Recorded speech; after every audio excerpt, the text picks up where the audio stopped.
So this song, the title of this song, and pretty much the whole song, is a pun. Uh, of course, the title is spelled uh, under the Anheuser-Busch, B-U-S-H, as in a bush or a shrub. But this is a pun of a beer company that was originally founded. Well, it started way back in 1852. I just looked all this up because I find this interesting. A German-American brewer named George Snyder opened a beer brewery called the Bavarian Brewery in St. Louis, and that's where the company has been headquartered ever since, even though it has changed names and owners. Eventually, Schneider went bankrupt, and it was purchased then by Eberhard Anheuser, who was he was born in Germany, but he had emigrated to the U.S., and he was actually a soap manufacturer. And let's see, it was purchased by him and another man named William O'Dench. No, got that wrong. William Duench. I don't know how to pronounce that. Who was a pharmacist. Anyway, they ran the company for a while until Duench sold his half interest to Anheuser. Some of these pronunciations, I don't think Anheuser is pronounced Anheuser really in German. Somebody can probably correct me on this or tell us how it really should be pronounced, but I think it should be pronounced something more like Anheuser, because I think that it's spelled Anheuser. I think that EU is more of an oi sound than an I sound, and I know from the way that my grandmother and her brothers and sisters used to speak with each other in German when I was a little kid, they don't have that hard sound on the end of words. It's a softer Anheuser. Anyway, then in 1857, Anheuser's daughter married Adolphus Busch, and he began working with the brewery and eventually became a co-owner of it with Anheuser.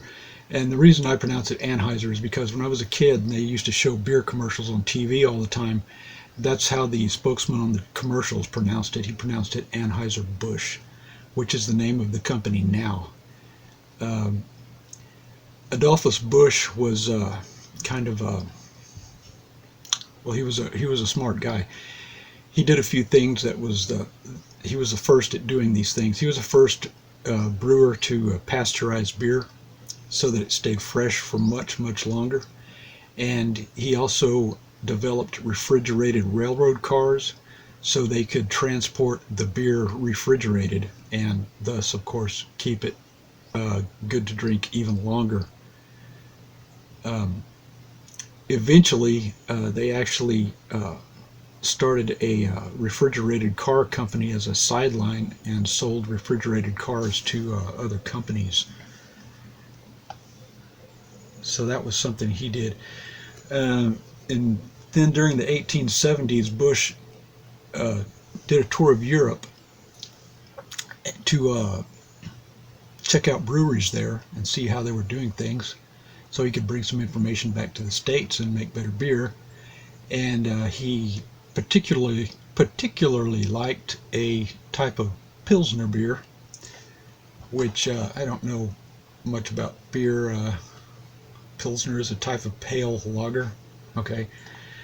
That was being brewed in Budweis, which at that time was in Bohemia, I believe. But of course, Europe has been rearranged several times since the 1870s, and it's now in the Czech Republic. So he in 1876 he introduced a new beer based on what he had learned there, which he called Budweiser, which is also an American pronunciation, which is still an extremely popular beer, of course. Uh, let's see what. Let's see. It was renamed Anheuser-Busch in 1879, and after Anheuser died, then Busch became the president, and he controlled it from then until his death, and then his family controlled it until. Oh. Okay, I got interrupted. Where was I at? The family, after Bush's death, his family controlled the company up until Anheuser-Busch was sold to a European company, I believe, in 2008.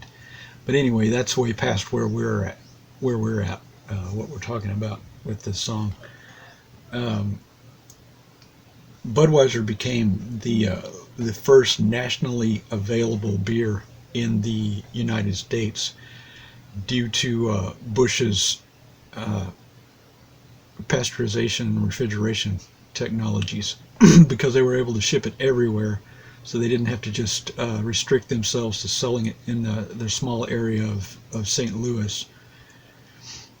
Of course, Prohibition happened way after this song was written, but they were able to survive during Prohibition by selling brewer's yeast, malt extract, ice cream, and non-alcoholic fake beer or malt beverage, which they called Bevo, B-E-V-O.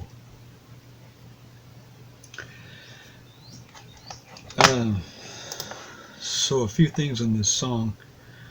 Uh, Andrew B. Sterling wrote the words. I don't think he had ever seen bamboo growing, or he would know that it's not a shade tree.